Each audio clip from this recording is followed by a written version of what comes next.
to share some of that with you first, so that way you'll know that I know what I'm telling you.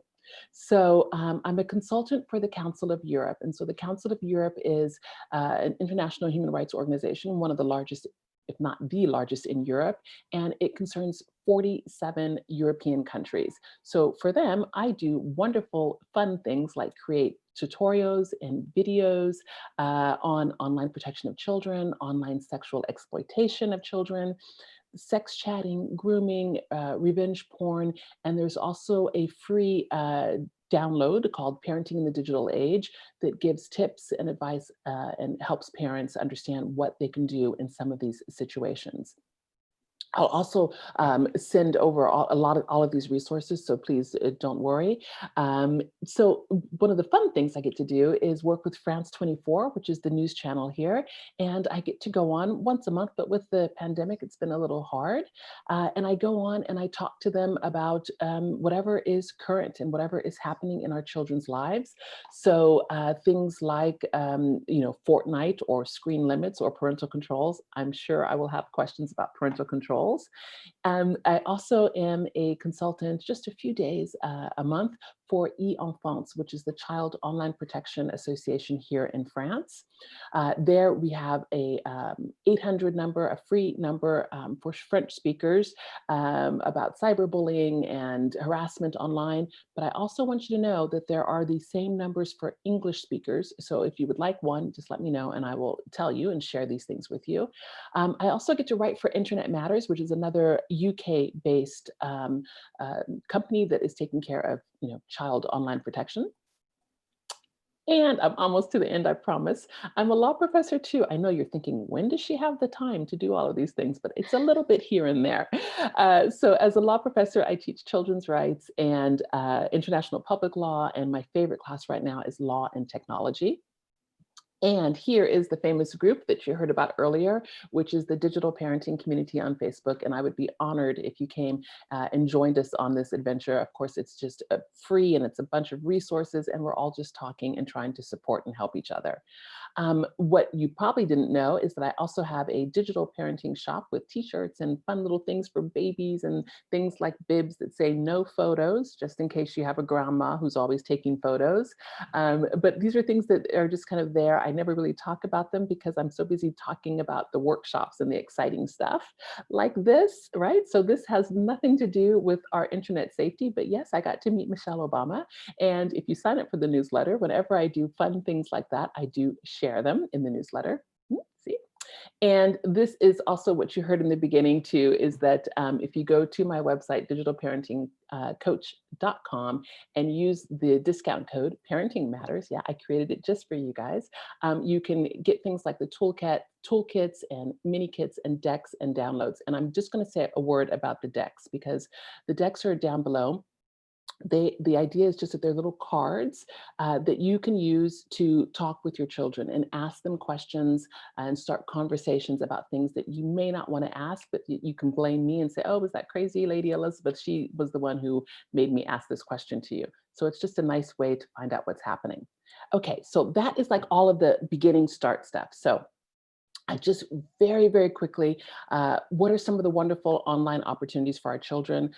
You know these things, so I'm not going to stay for a long time, but we know right now remote learning from school, even just being able to use their computers, online gaming, Fortnite, Minecraft, Roblox, they are doing these things, they are playing, they're having fun, it's all there. Also connecting with family and friends, right? Being able to connect and see other members of the families. I mean, this is all very important. We also have online parties for those who are in the pandemic. I'm not sure how is it like over there right now? You guys still on lockdown? Nod your head if you're on lockdown. No? Yeah. You are on lockdown. Okay. Yes. Because here in Paris, we've kind of eased out of lockdown, but still. So you might be doing some parties there online as well, because we have to social distance. But then we think about what are some of the unexpected skills that children are developing, because you're not realizing they are doing good things. I know that you're just saying, oh, but they're only online, they're on their games, they're on their tablets, but they are learning some things. So I just wanted to talk about some of the positives.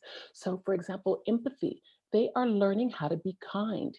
If you play a video game with your children and they lose or somebody else loses, you're showing them how to be a good winner, how to be gracious, how to be kind. And these things are invaluable. If you play with them, that will also help you understand what they're doing online. I'll come back to that later.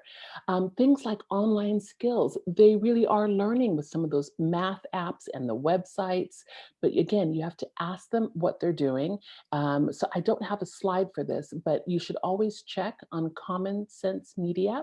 It's Common Sense Media, which is a great resource to find out about the apps, the ratings, and the game, and what your children are doing online.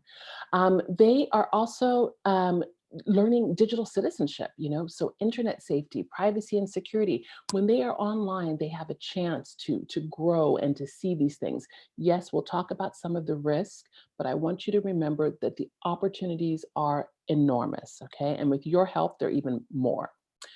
So again, now we're talking about some of the possible risks. Right now, at least in Europe, with Europol, we know that our children are at risk for child sexual online exploitation. Why? Because there are more people online. There are children online. There are adults online, more and more. And let's face it, the pedophiles, the icky people, they go to where the children are. So they go to those websites, they go to those social media platforms, just like they would do so in a park, et cetera. So I don't want you to think, oh my God, technology, stop, stop. No, this can happen in real life as well. It's just that technology amplifies this, and the pandemic also is amplifying it. Not a reason to shut everything off, but a reason to have conversations with your children. Again, this is from the UN, you can't see, but it's saying that online predators putting millions at risk, UN News. Then this is from, again, Europol, I believe, and we're talking about, that children are at home and we need to mind the online risk. We need to talk to them about some of the in-game spending. We need to ask them about bullying and sexting. Again, if you don't want to, in those conversation decks, I do ask those questions to help you out. Things like accessing pornography and violent online content. It exists, parents. You know that it's out there, unfortunately. And even if you say no iPads, no technology in my house, when your child goes to another friend's house or goes somewhere else, they may be able to then see pornography there. So it's not about shutting down the technology. It's about talking with your children, communicating your values, your expectations, so that way they listen to what you say, because this is out there. It's out there. The internet is free for everything. Making explicit material. And again, I'm going to say some of the things that you probably don't want to hear, but if you have young teenagers, they're boyfriends and girlfriends, they're not able to see each other because of the pandemic. So maybe they'll want to take a little picture or two and share those. The problem with sharing that type of stuff online is that it's online forever. And once they take that picture and place it up online, they lose control of it. So these are the types of things that we need to talk with our children. We need to understand that it is natural, that they are curious, that they want to flirt. These things are natural. What is unnatural is to want to put all of it online. Actually, it's not unnatural. They want to do that too, but that's what we do not want them to do, okay? So, something that I think is really important as we talk later about social media, online games, the different risks, whatever scenario that we're going to discuss in just a few minutes, I want you to keep these 5 things in mind. These are what I've called the 5 C's of digital parenting. So, first and foremost, if for any reason we lose our internet connection right now, or I fall over because one of my children come in, I don't know. If you lose me, I want you to remember the most important rule: communication. You must have communications with your children. You must continue to talk to them to find out what they're doing online, who are they speaking to online, where are they going online, when are they going online? Is it late at night? Is it when they're with the babysitter, with the grandma, with another family member? All of these things you can ask as parents, as loving, caring, nurturing parents who are not interrogating, but who are supporting your children. So the first is communication. The second is critical thinking. I want you to think about why you need to give a 4-year-old a smartphone or an internet connected phone. Think about the risks. Think about their data protection and their privacy. You do the critical thinking yourself, and then you might have a different answer. You might say no. Same thing with confidence. I want you all to realize that even though you may not understand a lot of the technical things that I'm talking about, you can parent a child in the digital age. And if you're a grandparent, you can also do it. Just because you do not understand the technology does not mean that you do not understand how to raise a responsible young person, period. And then we're just going to have them act that way in the online world. So let me give you another example. If your child comes home to you and talks about cyberbullying, and they say they are being cyberbullied, and you're thinking, oh my gosh, what does this mean, cyberbullying? Okay, I'll tell you quickly, cyberbullying, repeated harassment online by text messages and gaming, YouTube comments, etc., right? Just online. That's the cyber element. And you think, oh my gosh, I don't know how to handle cyberbullying. Okay, well, take out the cyber, take the tech out. If we take out the cyber and you're just thinking bullying, what would you do if your child comes home and tells you that another child is bullying them? Another child is repeatedly bothering them every day. You would do the same thing. You're going to talk to your child. You're going to make sure that they feel safe. You're going to discuss possible solutions. You're going to talk with the school. You are not going to go and see the other parent because you know no one wants to hear that their child is a bully. No one. So you're going to let the school or the other association that is there help you with your child. Okay. These are the same things that you do online. I'll give you another example so that way you realize that you have what it takes to parent in the digital age. So, again, you hear about online pornography. You hear that children can see things easily, and it's very true. I can confirm it. If you go onto any search engine and you put, I hope there's no little ears, but if you put what is sex, the search engine will tell you. Not only will it tell you, if you click on images, it will show you. Not only will it show you, it will demonstrate. If you click on videos, you will see all of these things. It's all there. Okay. Whatever is your worst nightmare, the thing that you never want your child to see or be exposed to, write it on Google or Yahoo, write it out, just a couple words, and it's there. So, what I want you to know is that if we're talking about, again, online pornography, and you find out that your child has seen something or looking at something, you're not going to freak out. You're not going to, shut everything down. You're going to sit here and take off the online part, right? Take that out. Don't worry about it being on a computer or on a tablet. What would you do if your child was looking at a dirty magazine, right? What would you do then? Use those same parenting skills as you figure out the solution and take that to the online world. So, confidence is important, and I know you can do it. Again, continuing the conversation, absolutely necessary. You have to keep talking to them. I was speaking with Dr. Michael Rich the other day, a couple weeks ago. He is a Harvard pediatrician and professor. He runs, it's called Ask the Mediatrician. It's a Center for Media and Health. And as I was speaking to him, he was talking about parents with older teenagers. And he said, you have to continue this conversation. So that means that when you talk to your child and you tell them something and they say, yeah, yeah, yeah, right? And they say, yeah, I hear you, I hear you. Instead of having one conversation for 100 times, you have 100 conversations for that 1 minute, right? So one conversation, 100 minutes, I'm sorry, one conversation, 100 minutes, a really long one where you're just talking and talking, forget that. Have 100 small, small little conversations, continue it, keep going. Because even though they are hearing you, they are also listening. It will get in. And so, lastly, is community, which I think you already have with Parenting Matters. You already have a fabulous community, and you need to continue with that community. You need to keep asking questions. Just like when our children were born and we didn't know if we were going to sleep them on their stomach, on the side, where we weren't certain about what was the first food that we wanted to give to our child. It is the same with digital parenting. Ask some of the other parents, well, when did you give them a smartphone? When did you let them play online games? When did you let them have that Instagram or TikTok? TikTok, TikTok. I know, I'm sure we're going to talk about TikTok. These are the things that you need to do, and you ask other members so that way you can have things decided together. One last point, and then I'm going to open up for questions, is that I think it's also really important to remember community in that as you can plan, for example, to do an event at school or to do something with a group of people, right? That is your community, the classmates, etc. Buy a gift for the teacher. I don't know. As parents can get together to do that, why can parents not get together to say, okay, let's all decide that our children will have a smartphone when they're 13. Let's all decide that our children will not be texting each other after 7 o'clock at night because they need to sleep. Or let's all decide that, we're going to wait for Instagram until they really are 13. These are the things that you, as a community of parents, that if you all decide together, you will not hear a child saying, but everyone else has it, but everyone else does it, because you will know that it's not true. Okay, so those are just a few little tips to get us started, to get us into this conversation. And of course, now I'm going to open it up to questions.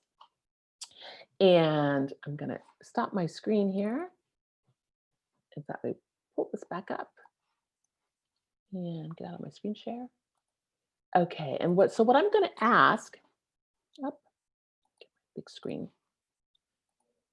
What I'm going to ask is if there are any questions that you'd like to submit to me just as we go. You can just put them in the chat, I suppose. Yes? You tell me, how would you like to do this? Okay, there's already a comment. Kids go through peer pressure, especially during the tween age, on gadget use, etc. Yes, they do. And one of the things that you can do as a parent, I'm going to stop. I'm just going to comment on this, and then I'll let you intervene.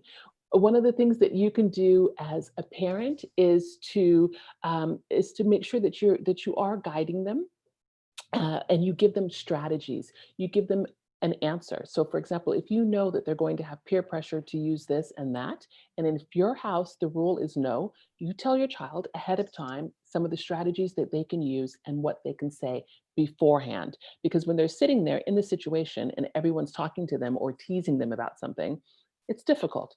But if you've told them beforehand, like I tell my children, you tell them, my mommy does internet safety and she would kill me. That's it. There's no more conversation there. It's over. Okay. So what do you want to do? How do you want to take the questions? So, Dr. Elizabeth, what we did was we did invite questions earlier on as well, and we have a fair number of questions already with us that I'd like to pose to you. Your your presentation was very comprehensive, and you really covered the broad areas. And then of course there are some pointed questions about concerns that all of us as parents of young or growing children have. So I'm going to read out some of the questions that we Yes. have got. And I think one thing that suddenly the digital world has become an integral part of our world. And what along with the opportunities, it's brought along a lot of risks, like you very correctly pointed out. And very often the resistance to technology for a lot of parents comes from a place of fear. And what is the best way to empower ourselves? How do we ensure online safety for our children? And I realize it's a very, very vast subject that I'm asking you to speak on. So if you could give us maybe a couple or three strategies that say, Sure. yeah, Sure, sure, we can sure. keep our children safe in this way. Okay, so what I think is the very first thing is that it's true, you mentioned fear. And we cannot let fear overwhelm us, right? Because technology is here. It's not like we can stop it, okay? So the best way to overcome our fears is by understanding, by awareness.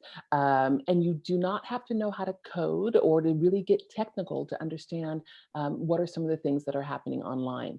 For me personally, I think just being aware of some of the issues, aware of the risks, aware of the opportunities, so that way you can push your child in the direction of those opportunities, is really important. As a general rule, I think that the 5 C's that I gave you, those will work in almost any situation. So again, the best way to stay informed of what your children are doing is to speak to them. I can tell you what's happening around the world. I can tell you what children in Europe are doing. I can tell you, a few things about what's happening in India. But what does that matter unless you know what your own child is doing? And so the only way you will find that out is by speaking with them and asking them, and not by making them feel guilty or feeling bad, because I'm telling you the truth, they are going to do a lot of things wrong. They are going to do things that you are not proud of. They are going to do things that you do not like. Uh, but the best way to educate them on how to act responsibly online is for you to guide them, to educate them, to listen to them, to be with them, and to share your values. Thank you. Pardon me if I switch off my video in between, because my internet seems to be patchy and it works better sometimes when I switch off the Okay, video. So I okay. might just go off in between. But I like Um, seeing your smiling face. Thank you. Uh, a more pointed question from one of the parents here in India.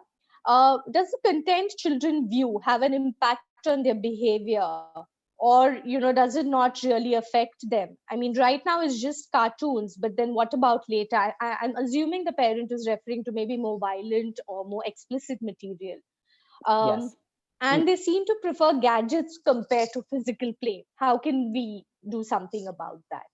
Okay, so let's see. The first part was about the impact of what they're watching on their behaviors and on their development. There is definitely more and more research that is being done that is saying that yes, what they see will impact their development, and what how they react online will also impact their development. So what I mean by that, when we talk about violent games, people always want to say that if your child watches violent games, they will become a killer. There has been no research that has proven that, okay?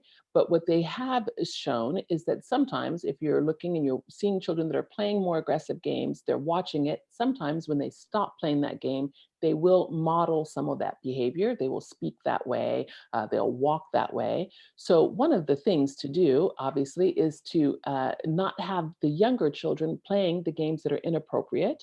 An 18-year-old playing games for 18-year-olds and understanding that it is not real, that it is just, a fantasy game is something different. It's like when young children would watch Superman, the cartoon, and then think that they could fly. Children are young and they are not, it's not all there yet. They're watching things, they're being entertained. The second part of that question was, oh, I forgot what was the second part. The second part is that they seem to prefer gadgets to Right. to To play. real life play. Of course they do. Yes. Of course they do. The gadgets are so exciting. I mean, look behind me. I've got robots and things. I love the gadgets too. But the what you need to realize as a digital parent, and this is when it's difficult, but you have to do this, offer them alternatives. Offer them alternatives to get outside to play. Offer them alternatives to go for a walk, to do something else, because by themselves they do not have enough maturity and knowledge and experience to get themselves offline and to get themselves away from the gadget. They are not yet able to self-regulate, and I promise, even as for you as an adult, I doubt that all of you can self-regulate. I know that some of you love your phones way too much, like me, and it's difficult. And it's not their fault because technology is built that way. It is built to keep us entertained. Those gadgets that they're playing with, they have been created and designed by with psychologists helping out, saying, okay, what can we do to make this more attractive? Because the more you stay online, the more there's advertising, there's more this, etc. So it's not their fault, and you have to get in and help them. Uh, Give them, your guidelines of how much time. If we're talking about younger children and they're watching a cartoon, don't put them in front of a television program that's going to last for an hour, but put them in front of shorter cartoons that last for 20 minutes. So that way there is a natural break and you can get them off. Thank you. I think leading from that, Dr. Elizabeth, India is still in the throes of a lockdown, and in some cities we're actually facing a very intensive lockdown where outdoor movement has been severely restricted, especially for young children. And Yes. of course, outdoor play becomes even more challenging in a time like this. And one of the biggest concerns I'm sure many parents are having is, the children are using the screen for everything, for learning, for play, for entertainment, for connection, and they're just meeting their needs. But a very valid concern all parents have is that, is my child going to get addicted? Right. Okay. So first, the answer is no. Most likely no, because addiction is a true medical term, right? So addiction means something else than the way we're using it right now. So when we're talking about real addiction, we're talking about 12 months of extended behavior, of not being able to eat, of having sleeping difficulties, of not engaging with friends and family, not doing well in school. This is what we're talking about when we're saying addiction.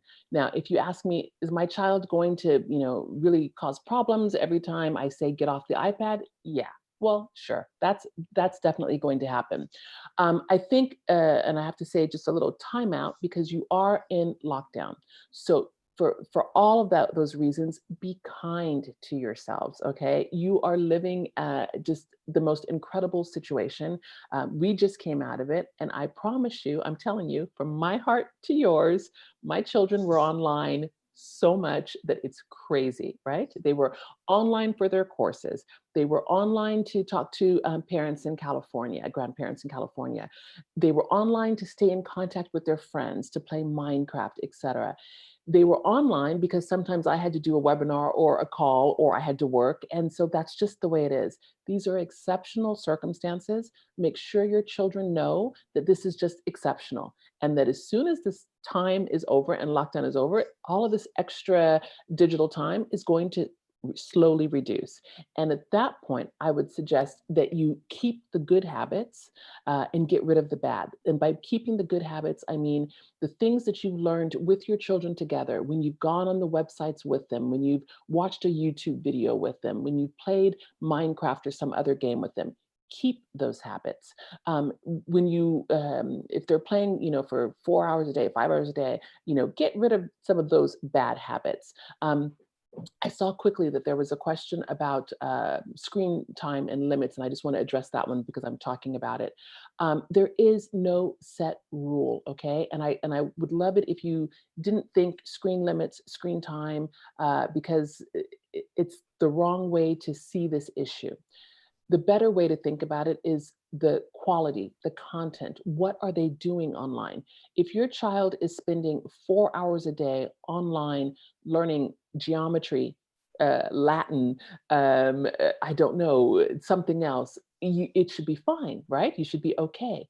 If your child is on spending 4 hours, I don't know, like Minecraft, Roblox, like my boys right now, then it's a different issue. Okay, then it's a problem. That's not what you want to do. So, is there a strict rule? For me, I always say less is better than more. And when you're looking at the content, privilege educational content, entertaining content over some of the mindless stuff. Okay. And again, let me just say one other thing. What is mindless to us is not mindless to them. So you have to also keep that in mind. You may have those kids who are watching YouTube, who are watching the YouTubers as they play Minecraft or they're playing some other game, and your kids are sitting there watching, and you're like, what in the world? Why are they watching this? Why are they not playing? Why are they not outside? Think about it. If you're watching a cricket match, if you're watching a basketball match, you're watching TV too. You're sitting there getting entertained. You're watching how they do it, their skill, their talent. It is the same thing. It's just that we don't understand what they're doing. So if you speak with them about some of these things, you will also understand and know. Okay, next question. Super. Um, the term digital native and digital immigrant comes to my mind when you say that they are digital natives, aren't they? And we really need to educate ourselves Yes. because we are digital immigrants. Uh, how do I share information with my children about the dangers online? This parent is particularly worried about pedophilia and grooming, and Yes. Yes, yes, yes. An excellent, excellent question. So, as always, you know your own children, right? I'm not there in your house. I can't tell you. But age appropriate, looking at the maturity of your child, you're going to speak to a 14-year-old different than you are to a 4-year-old. And I hate to tell you, but yes, grooming can occur to 5-year-olds, 6-year-olds. Any child that is online can be groomed. And let me give everybody a definition so we understand. Grooming means that somebody is trying to establish a relationship with your child, a trust relationship for some sort of gain later, whether that is something sexual, whether that is something economic. They are trying to establish a relationship of trust. So, what you can do is educate your children to be skeptical, to wonder, why is that person trying to say hello in this chat? Who is that? Why would I answer to this person? I don't know them. I always say, when you're playing a video game, you can be friends with some of these people, but a friend is someone that you've seen at school, you know from school, or they've come to your house. That is a friend, and that is the person that you can be friends with online. Some of the people, you have no idea who they are. I have given talks to very young children, to 5 and 6-year-olds, and I never said pedophiles, obviously, but I do talk about icky people or nasty people. Children understand. They understand icky people. They really do. So if you say something like, was there anything that made your tummy? Did you have butterflies in your stomach? Did you feel a little strange? If they tell you yes, that's when you're going to start talking to them more about these issues, because children instinctively have an idea when something is wrong. And they know, as you've told them not to accept candy from strangers, not to do this and that, they know the same thing when they're online, not to accept, armor or Minecraft tools or rewards in a video game. But you also have to keep talking with them and remind them, because they forget. They get into the game and they're like, oh, this must be some 14-year-old friend like me. And it's not. There are also age appropriate videos to explain these things for children. So cartoons that you can show them. You can find a lot of these, at least in English. I don't know in India, but for sure in the United Kingdom, you can find them on websites like ChildNet. Um, .co.uk, or also with the UK Safer Internet Center, or even the one that I showed you beforehand, Internet Matters. And so that should be easy for you to remember. Parenting Matters, Internet Matters. I think we're good.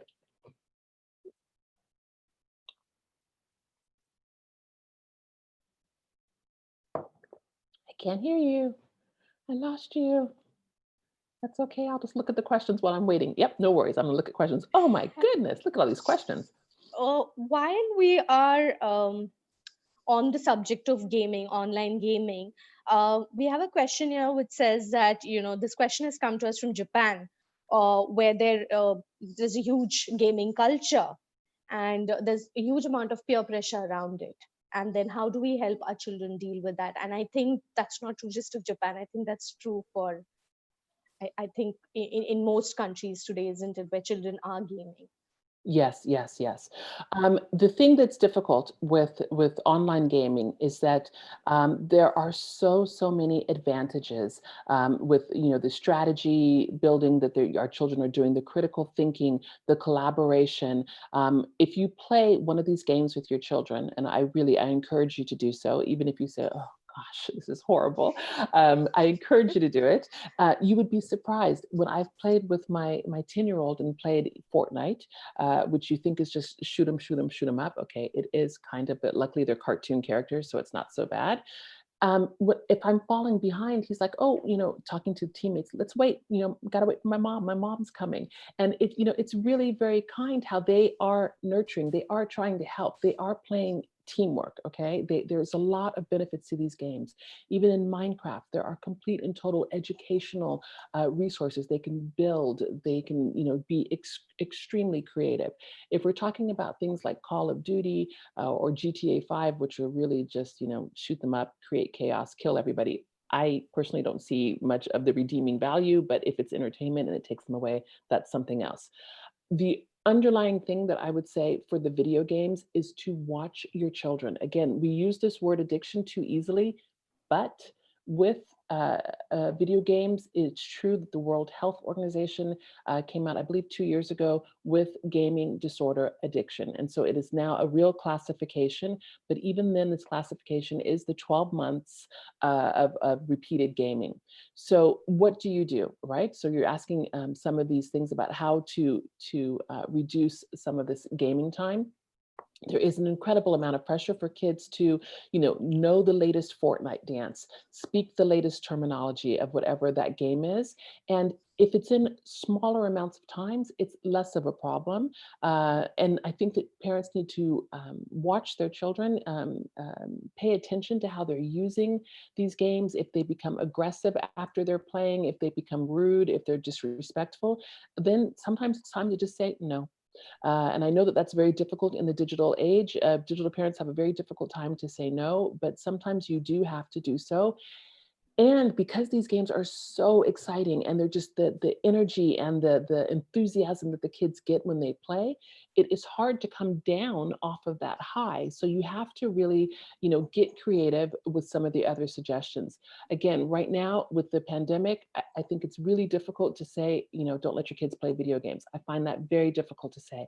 If you can privilege other things, if you can introduce them to some of the fun museum visits that there are. And I know they're going to say, oh, a museum? No way. But if you can find different things that are just interesting and different, now's the time. And it's now's time for you to get in there, because if you give them so much of that free time and you let them decide for themselves, they will stick with video games because they're exciting.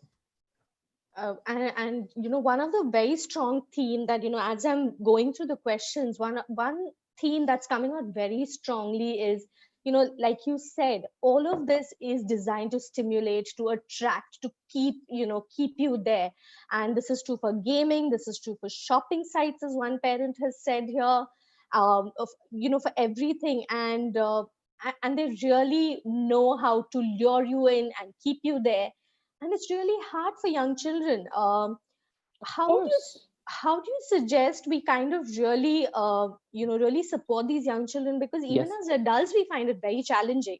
Yes, yes. Well, the answer right there is very, very simple: parental controls. And parental controls exist on the games. They exist on the social media platforms. For example, on TikTok, there is parental controls.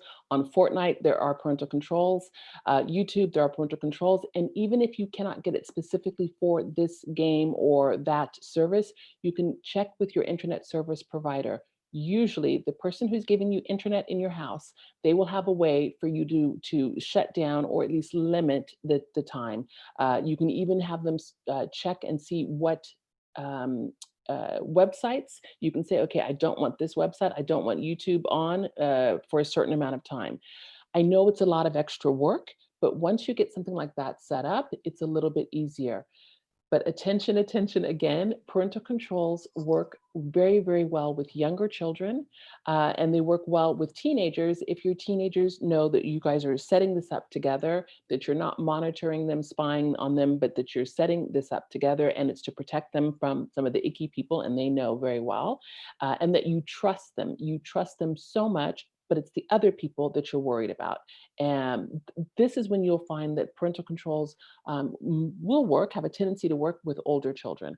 Again, with younger children, it's pretty easy because you just tell them, I'm putting it on. They're like, oh, okay, we get to play, yay. And that's something different.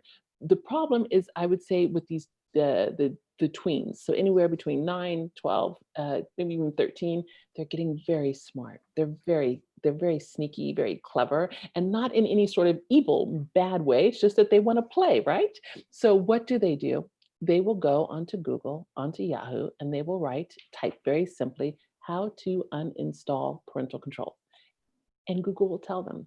So this is why it works very easily for younger children, but at a certain point, you really are going to have to get in there and keep speaking to them. I see a quick question: parental controls on a shopping site? Yes, because it's parental control on the website itself. So that means that you do that with your internet service provider, and you tell them to put this website on what they normally call a blacklist. And so that way you don't get it anymore. And just because we're speaking about shopping sites, please be careful, okay? Just as I've told you to go onto Google and or Yahoo or any search engine and write, what is sex, or what is a sex robot? For goodness sake, you can write that and you will see things. Do the same thing on some of those shopping sites, and you will see that these products come up. They are there, and your young children can see them because who's going to think to monitor a shopping site? But there, it's all there. Anything that you do not want your children to see or know about at this age, it's already online. It's already there. I know, I'm sorry. And Dr. Elizabeth, I was wondering if you might be able to share a couple of resources. I know I have found a few on your community. There's a fantastic website coming out which is going to talk all about all these different video games and what is appropriate. Common sense media for video games kind of website. Would Yes. you be able to share some resources which parents might find useful? Sure, Um, sure. So actually one of my absolute new favorites, and I'm going to just type this quickly into the chat too, so that way it's here. One of my new favorites, it's called Culture Culture reframed. Reframed.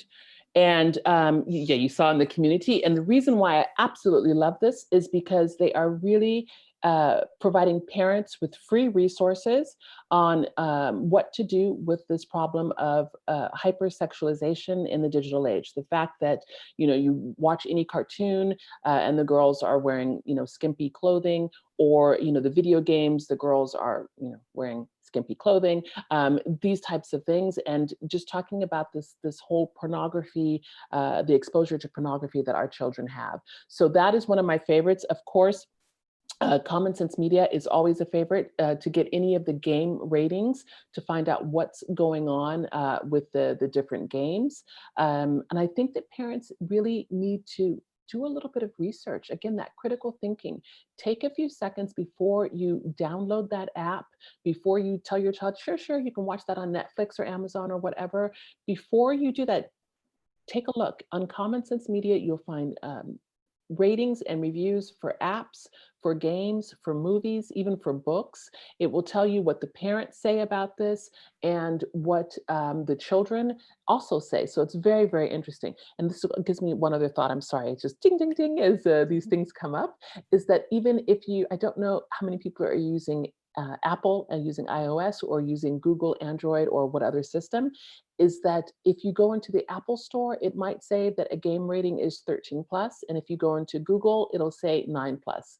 So don't believe that everything is, set and true. Go check it out on Common Sense Media. Check the game out yourself. Talk to the community just to see what you're doing, because you are putting these things in your child's hand. That's a whole other thing that I want to research one day, is looking at some of the parental legal responsibility, right? Because as parents, we have a legal responsibility to keep our children healthy, to make sure. You've probably seen in the United States, where I'm from, in the United Kingdom, where we've had lawsuits because the children have become obese and parents feeding them and things like this. Just these really sad and tragic situations. So then the question becomes, what about the parent who lets the child sit in front of a game for 12, 14 hours a day? Where's the parental responsibility? So I think that really we have to think about that too. So again, from the questions that are coming up, another very dominant theme is, especially with the older ones, is giving up sleep to be able to continue playing or staying connected with friends or whatever. And some children are actually very aware of how it is affecting them and impacting them, but they don't know how to get out of that situation. And very often parents find themselves helpless too. Yeah. What would you suggest in a situation like this? Right now, I'm putting it in the chat as well. The Center for Humane Technology, which is one of my another favorite resource that I have, that I really like, as far as telling us to take a step back. But okay, we're talking specifically about sleeping, right? And children, especially these tweens and teenagers, on their phones and their devices. Let me challenge you instead. If we take the tech out, if we take away this idea that it's a smartphone or a tablet or a computer, if your child were in their room dancing all night, what would you do? What would you do? It's the exact same situation. I do not understand why a smartphone changes it. If your child is in their room dancing all night long, and you have a problem with that, you don't want them to dance, you tell them to go and stop. It's over. It's time to go to bed. We also know that there is for sure there is a link between their sleep, their well-being, and so these children need their sleep. And again, we know that technology and the devices and the apps, it's exciting on purpose, so you also have to help them step back and step away. So for example, some things are making the tech less exciting. So for example, on both Android and iPhone, so also on tablets, instead of having color, having everything in color, you can switch it to black and white. It's called grayscale. It is so boring. It is so looking that you don't really care so much. Another thing is that with teenagers, they do not need to have the smartphone in their room because it is their alarm clock. I'm sorry. Go and buy them a regular alarm clock. They do not need their phone in their room. And have charging stations someplace else that is further away. Because if you give them this stuff, if it's accessible to them, of course they're going to want to keep it. Now, also, right now you guys are in the pandemic, so again, it's a different situation, although your children should still be sleeping because it's very important. But I do think that one way as you ease out of lockdown is to then decide what kind of rules you're going to put into place, right? And so this is your chance to really make some of your digital family expectations, where you're going to say, okay, listen, every night from now on, all of the phones, tablets, even mine, they're all asleep by 8 o'clock. That's it. That's just our rule from now on. And we're doing this because we're celebrating out of the lockdown. We're going to go do some other things. We're going to dance together in the living room. I don't know. But use this occasion as you're going out to then really establish how you mean to go on. Because I promise you, if you go home tonight and you say, oh, I heard Elizabeth talk and she said no more screens, no more this, no more that, they're going to look at you like you're crazy, and it's not going to work. So take your time, get a good plan in order, speak with your partner, speak with your children, talk to them and find out. Perhaps they want you to get off the computer too. They want you to get off your smartphone, and that's fair. That is very fair. We are having that conversation at home right now. So Yes, me too. Me too. um, and I think that's another challenge which a parent has highlighted here. um, we actually sometimes, because children are so caught up, with all their various activities online, there's actually a dearth of time to actually just sit down and have that conversation with them. Yeah, yeah. It's really important to have that conversation. And let's not forget, it's also important for our children to be bored. Let them be bored. They do not have to be entertained, 24/7. They can just sit there. Do you remember when we just sat there, when we had like a piece of paper and some crayons and we just sat there and we're like, and then we would, create poetry, or we would, you're quite welcome, Ekta, or we would do, something interesting like do crossword puzzles, or even we would play tic-tac-toe together. I mean, let them be bored. Do not worry about having to fill all those moments of silence by a YouTube video or by a gamer. And don't worry, don't feel guilty that you're doing things wrong or bad. Understand that right now it's exceptional time, so be kind to yourself. But when you walk out, when you get back into a more regular lifestyle, choose how you want your digital family to be. And there are two questions kind of related. One is asking us about what kind of netiquette should parents have, and there was another one which says, digital parenting. And I really appreciate this. Digital parenting, does it mean confining this only to parents? What does a teacher do when they come across inappropriate online activities? What can we do as a school to create responsible digital citizens, and how can we collaborate with children and parents to achieve this? Oh, I love that question too. So I spent 2 years working on digital citizenship education for the Council of Europe, and we have had a difficult time coming up with a framework because teachers are busy, right? They already have enough in their schedule, enough that they are trying to plan. And then to add in the technical part, it's very difficult. So one of the things that we've seen here in Paris is that in some of the courses, so for example, if they're teaching a history class, they will bring in an iPad and then use something technical to talk about that historical lesson while mentioning some of the internet safety tips at the same time. Would I like to see, 50 minutes every day or twice a week dedicated to digital citizenship, information literacy, things like this? Of course I would. Is it ever going to happen? It's going to take time. It's going to take time. But what do I think that teachers can do? I think that teachers can hold informal parenting sessions. So, for example, when the kids come or when the parents come because they're watching the kids show, right, or the kids are performing or they're reciting poetry, or I don't know, whatever school gathering you have where the parents come because they're proud to see their children, spend 10, 15 minutes, take some of that time to talk about digital citizenship. Take some of that time to tell them how, some of the things that you have done with their children as far as introducing them to internet safety concepts. There is actually, I'm going to put this in the chat right now. For all the teachers, there is a website called eTwinning. It's by the European Commission, I believe European Commission, I'm not sure. And it is a free website for teachers where you can go on and get free materials, and it will show you how to incorporate internet and digital literacy talks into whatever subject matter you are teaching, because they've already created some of those lesson plans. There is also, and again, another free resource that I co-wrote, the Digital Citizenship Handbook. This is from the Council of Europe. You can pick that up. It also has exercises in it and really walks you through some of the basics. If all of those things are too complicated, then just pick something very simple, again, like the Internet Matters website that I said, and just download a few of the materials and share it in a newsletter, every week, just so that way the parents are seeing some of those tips. I think that there's a difficulty with schools and with parents is because they're not always on the same page, right? So parents send their children to school thinking the school is going to educate them for everything. The schools sit there and say, but why haven't the parents taught their children some of these basic, being kind things, right? So there is some of this tension. When we're talking about digital citizenship, for me, it's everybody, all of us doing our part. And just one other quick issue with schools is that it's not fair for the schools and for the teachers when children are doing things offline, when they're schoolmates and they start doing things with their smartphones from home and they text each other, they're saying mean things, they're cyberbullying, etc.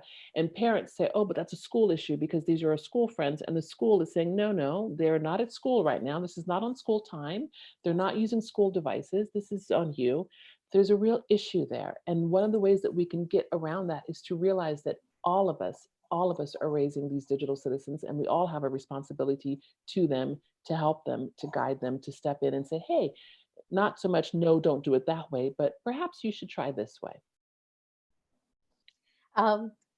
Dr. Elizabeth, we are at 7:57. We have maybe a couple more questions that haven't Sure. been addressed. Are Yes, you okay? Oh, I'm super. Thank absolutely you. okay. No, this is so much fun. Oh, Thank I you. Thank recognize you. the name. I see Priyanka's name. I recognize her. She said thank you, and I think she's in my digital parenting community. Hello, and you're quite welcome. I'm just going to scroll through the questions once quickly to ensure that we've covered all the topics, if not specifically the questions.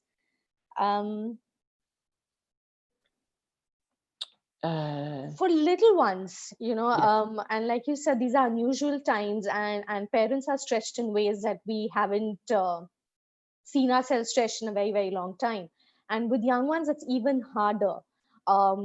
Very often right now we are having to depend on screens as electronic babysitters.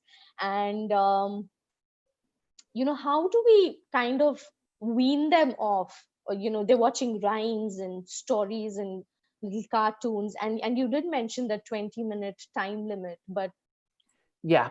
So for the younger children, again, it's things like the parental controls, and even something even simpler. If you just pull out a watch and just set the time on it and say, listen, let's play, let's do this, or for 20 minutes, and then let's run around, jumping jacks, scream, jump up and down for 20 minutes, right? I know that it is tough for the parents right now, because you are not only raising your children and cooking and cleaning and doing your own work, but you're also teaching them. You're also homeschooling and trying to make sure that they get their assignments done and follow their homework. I completely understand because I've just done this myself and I'm still kind of doing it. It is very, very hard. But just look for inspiration for where you can find it, different ideas to be creative. So for example, something that I did with my boys is we made cookies. I know it sounds so silly, but I was very happy afterwards, but still. So as we were making cookies, I was testing them with how many grams, if we have to use so many grams of butter, so many grams of flour, and making them do a little bit of math. And they were like, oh, well, when we do it like this, it's fun. And I was like, well, I know it's difficult to think of these things, which is why right now in the chat, I just put in two other Facebook groups that I know that have amazing resources and ideas. Families in Lockdown, I believe it or not, this Facebook group has over 1 million people in it. So yeah, it's insane. And they, just say, I need an idea. I need an idea of how to entertain a 4-year-old. Or if you come into my digital parenting community and say, I need an offline idea, how to entertain my children, we will answer. People, we're all in this together. And, we have to support each other because what's happening in the world right now is absolutely mind blowing. And if we do not support each other, it's just going to be even harder. And our children are watching. Our children are watching as we reach out to others, as we help, as we speak on the phone. So this is a great time for us to be examples. Which makes me think of one other point, and that was with digital parenting. She asked, is it just limited to parents? And then she mentioned school teachers. For me, I should really even say, just digital children or digital families, because, I speak to parents only because as I was doing work with the Council of Europe and going to a lot of these meetings, I realized that parents were not at the table. You would have different associations, academics, policymakers, but there was no one representing the parents, which is why I said, but wait a minute, I'm a parent, we need help. But when we're looking in general, I mean, everyone that is involved with this digital native, with this digital child is important, from the grandparents, from the aunts and uncles, to the babysitters, to the neighbor 3 blocks over who sees your child on Instagram doing something. All of these people are important to helping show positive use of digital skills without them having to know positive, to have to know all the digital stuff. So how can grandparents help? By just talking to their children, say, hey, well, what are you writing? And if the child writes back and tells the grandparent, oh, I just wrote, with something crazy abbreviated, the grandparent is going to say, will they understand that? I mean, it's just these types of conversations, and you'll see where they go to make your child think. This is really all it's about. It's about thinking, because technology is so convenient and it's created to be that way, to be attractive, that we are all just jumping in, eyes closed. And my job is telling you, open your eyes, look at the reality, help your children as well, so that way they too will keep their eyes open and they'll be mindful about how they use this. I can see 3 of your C's in what you just said. I didn't even realize it. It's so ingrained. And another theme which has come up very strongly, and I'm going to combine 2 or 3 different questions here, is literally time spent in front of screens affecting us physically. So yes, of course, we discussed sleep, but there's a parent who's worried about the nutrition because she's seeing her children not eat properly. um, Yes. I Yes. eyesight is being affected, headaches, physical Yes. discomfort. Yes, yes, yes to all of that. It's very true. And that is something that I do speak about, because most people really talk about uh, um, addiction, thinking only addiction, but there is so much more on the physical side and child development. And for this part too, I'm going to say, remember, I'm talking to you as a lawyer about, the rights and responsibilities. I'm not talking to you as a pediatrician or a psychologist, because I think that they are people who are very much needed in this conversation, to guide, to tell you, where your children are, what they're doing at certain levels, the developmental milestones of what they should be doing and how they're doing it. Um, but one of the things that I can tell you is that if you are watching your children, if you're just monitoring, and I don't mean, sitting there over their shoulder, but if you're, checking in on them as they use their tablets, as they use their computers, and you're seeing that they're not eating properly, or that they are overeating, that they always grab a packet of chips or some chocolate when they watch a certain video, obviously, take the tech out. If they did this every time they picked up a book, wouldn't you intervene? You would, of course, do something. So it's the same thing here. If your children are so into, and your younger children, they're so into whatever they're doing on YouTube or the tablet, and you're concerned about how they're eating, then you put out that healthy meal. And then when the healthy meal is finished, that's when they get to go back online to play that game, etc. I mean, you have to get creative and think of the strategies. I know that we think, yes, but this wasn't how it was when we grew up. My mom said something, I just did it, right? She would just look at me and I would just start moving to do whatever she wanted me to do. It's different now, right? It's different. And I know we have to negotiate a little bit. We have to talk a little bit, but don't think of it as negotiation. Just think of it as, you're going to share the best of what you have with them, and they're going to share some of the best of what they're doing online with you. So keep those conversations going. Excellent. I think we've kind of covered all the questions, and Perfect. And I know that I put a um, lot of things in the chat session, yes, a lot of the resources, but I think that, they can continue the conversation with you, yes, with their yes. community, and help each other, because that's really, if you guys are sharing some of your best practices, some of your strategies that work, um, that's really, that's it. That's the game. You've won.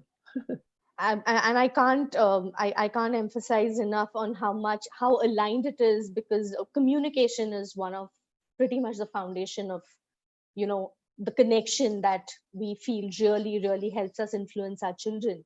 And continued conversation, and of course, like you said, harnessing the group wisdom in communities like this. And I want to take this opportunity once more to encourage all of you to go and check out this wonderful digital parenting community on Facebook, and check it out and see if it's something that's going to work for you and your family. Because every family is unique. See what's going to work out for you, and there's a resource for every family out there. Yes. So it is absolutely brilliant. Oh, but she said, share the link. Hang on, let me share the link. I can do that really quickly. Yes, and I think that what you just said, something that was very, very important. You said that you can find a community for you. And so, for example, I believe on one of my blog posts, I actually gave some of the other digital parenting communities, because I think it's important that you find something that's comfortable. So that means that if you come and you hang out and you're like, Elizabeth's cool, but I don't really like some of those people in that group. That's fine. Go find another one. The important thing is that you find the people that you flow with, that can help you. And in fact, I'm going to put another one just that I can think of right now that is huge. And they talk about a lot of different technical things. It's just that my community is just more personal because it's me. But go out there and investigate, look around and see what you can find. Oh, you're quite welcome, Mutu, and you too, Purnima. Okay, there we go. Brilliant. As we're wrapping up, we've just got one more theme to kind of address. Obviously, the challenge of being working parents right now, trying to juggle home, family, work, kids, everything all at once with minimal support. And of course, how do they juggle that in the most effective way? If you could suggest any strategies, Sure. while we are tackling screen time, and also, aggressive and hyperactive behavior that's derived from the constant Yeah. exposure to screens. If you could address that, that would be great. Yes, yes. And in fact, on Monday, I'm going to be doing a talk on ADHD and digital parenting.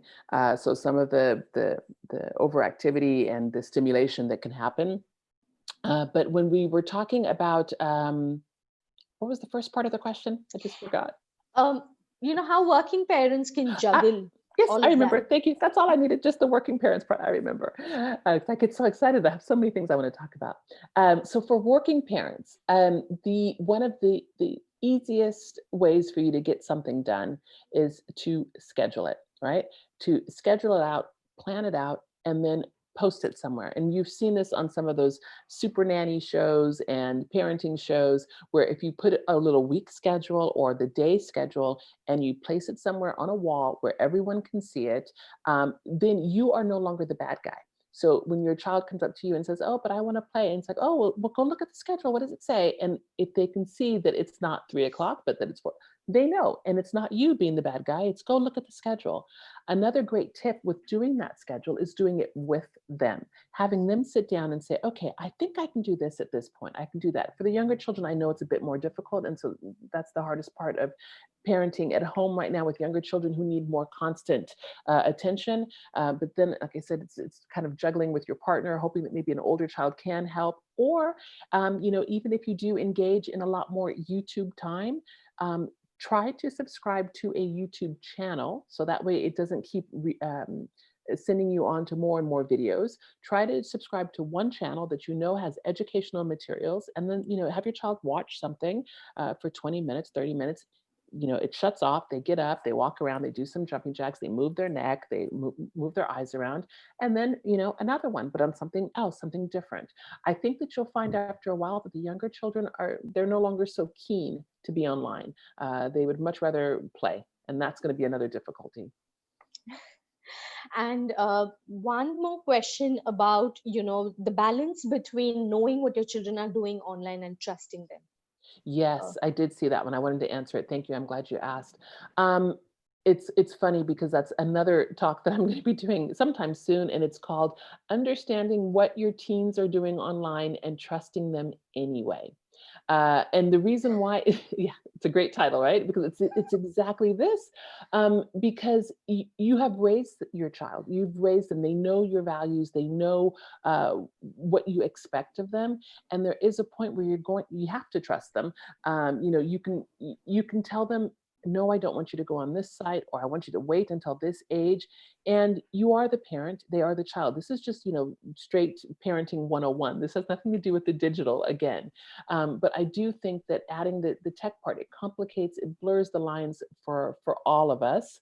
Um, but I think that digital parents have to realize that by continuing the conversation, by talking with your children and letting them know that you are on their side, that you are not, restricting them from playing Call of Duty because you want them to be the only person in the whole community that does not play Call of Duty. No, you're doing this because you're concerned about the game, but that when they're 18, sure, they can play, or what have you. If you talk with them, if you explain some of these reasons, and perhaps again giving some leeway on something else, letting them watch something else for a little bit of time, or play another game with some friends.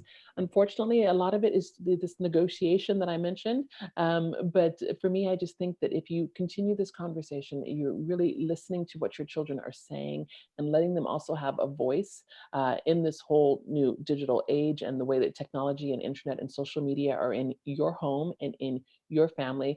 They will feel implicated in the final decision. Even though you're going to heavily guide it your way, at least they know that yeah, they were heard, they had a chance to say something. absolutely. Um, Yes, are your Nidra, I are saw your that. talks Okay. public, Yes, Elizabeth? They yes, are, yes, right? yes. Yeah, Yeah, and you have a YouTube channel. I do I have a s- YouTube channel, but I usually I do put a lot of the talks when I know that they're coming up. I mention them in the digital parenting community. I should, Nidra, you're so right. I should probably put them on my website and let people know when I'm going to yeah. be speaking. Sorry, I don't think of these things. I'm so busy working. But I will let people know for sure. I know I'm doing one, like I said, Monday on ADHD, and I think July 15th, I'm doing anti-racism and anti-hate online, talking about all of the really nasty things that we can find on social media, in video games, that our children are saying to each other, and it's not cool. And I can't find that other one. I know another one on August 18th. Anyway, I will put them somewhere. I promise. I promise. Um, and if could we just come back and just talk about, aggression and hyperactive behavior?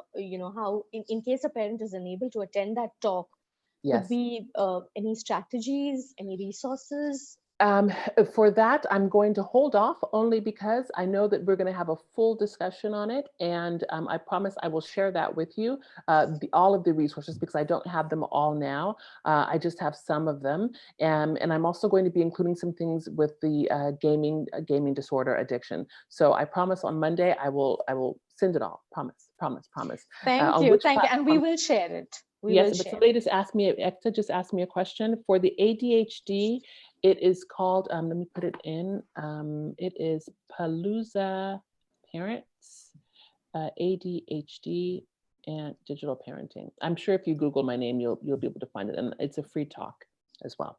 Okay. So with that, it's a wrap, I would say, and fantastic. I mean, this was everything I hoped for and more. So thank you so much for that, Dr. Elizabeth. Absolutely my pleasure. You see how easy it was? You reached out on Facebook, and of course I said yes. This is my I favorite know. topic and my favorite topic.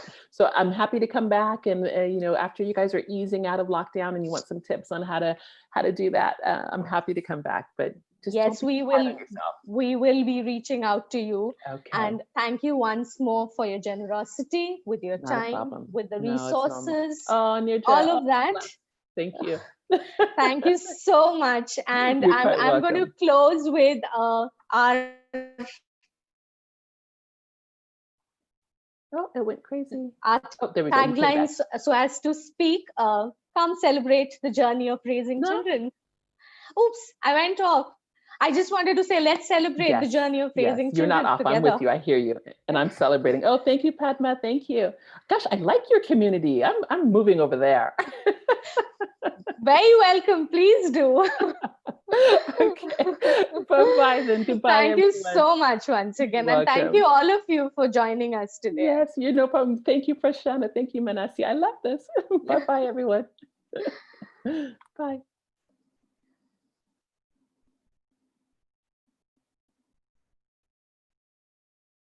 Thank you, everyone, for joining us today as we sign off on this session. You'll be hearing from us about this session, and hopefully, we'll share a link with you all shortly.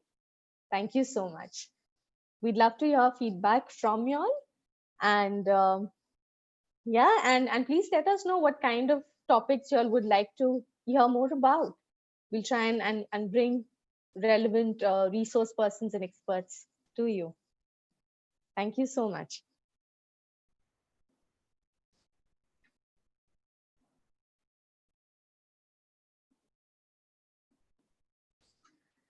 I'm just going to take this opportunity to share a little bit about our work. Parenting Matters is offering our course, our parenting course. We start next week. You'll find details on our website. And we have workshops coming up, one-time workshops. You will find details of everything that we have to offer on our website. And if you'd like to, please do send in a request to join our database, and you will be receiving frequent updates about what's happening in our world here. Thank you. Thank you so much, Padma. Thank you, guys.